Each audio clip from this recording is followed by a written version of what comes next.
Update situation red dot. November 20, 2020 by Anna von Reitz.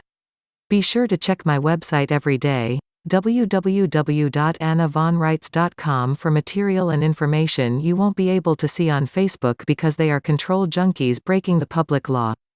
And they think they won't be held to account for it. Let the thought police and modern-day corporate Nazis get what they deserve, a nice, politically correct boycott that slices their profits and data collection activities right in the rump. Hurt them where it hurts them and prepare for the mother of all court actions. Always remember the motto of the BBC, listen and obey, there's a reason for that. The BBC was born as a propaganda provider, designed to provide the Brits with an attractive storyline about their government and culture during time of war. When the war was over, the BBC just kept on spewing propaganda, trying to put a positive spin on the hypocrisy and immorality of the British government and the confusion and often, the misery, of the people who live in England, Scotland, Ireland, and Wales, and in Great Britain, and in the UK, and half a dozen other imaginary places all at the same time. Screw your heads on and set your Shinola sensors on high, campers. Those in the British Isles, Australia, and Canada, brace for impact and be aware of the con game coming at you courtesy of Buckingham Palace and HSBC, and of course, the Commonwealth, that is, slush fund, interests in Rome. As in America, the Brits will soon see their names being bastardized and represented in noticeably different ways. They may appear in all capital letters, but in reverse order. They may appear with odd spellings or with or without punctuation. They may even appear in mixed forms, of upper and lower case and all capitals, like this, Mary Ann Holder.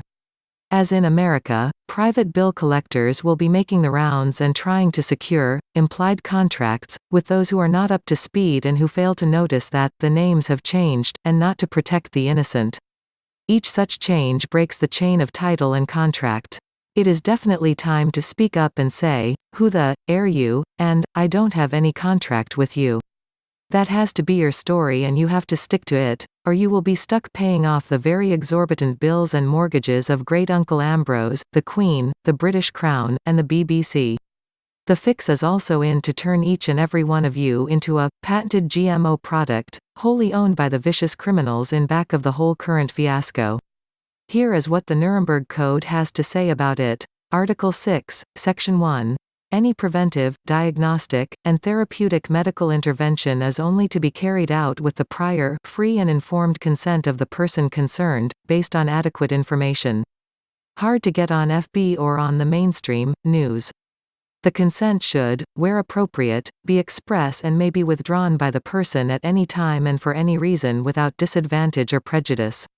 Article 6, Section 3, in no case should a collective community agreement or the consent of a community leader or other authority substitute for an individual's informed consent. In no case. Hear that, FB, you Nazi F-wits. Not even the almighty community standards, or the agreement of Mark Z or even bad Boris Nod stands against the just say no of plain old grandmothers in places like Chatham and Big Lake, Alaska. That's what we decided at Nuremberg and that's what we are here to enforce.